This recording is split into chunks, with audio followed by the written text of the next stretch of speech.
Dal presidente Fabrizio De Meis il trofeo per la vittoria del campionato di Serie B di lunedì. Lo striscione che vedete è dell'associazione Universal Pleasure per il rispetto e contro ogni forma di violenza.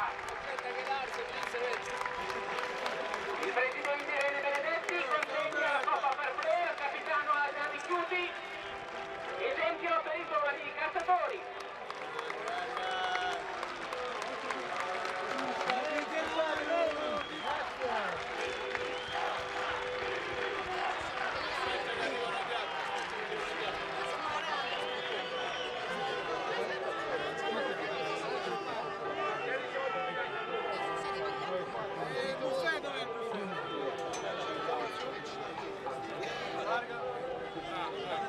Qualcuno giù, ragazzi! Qualcuno giù, per favore! Chiamiamo anche loro, no? Passi indietro! Passi indietro, porta! Chiamiamo anche loro, no? Aspetta il press, Ghidia! La coppa!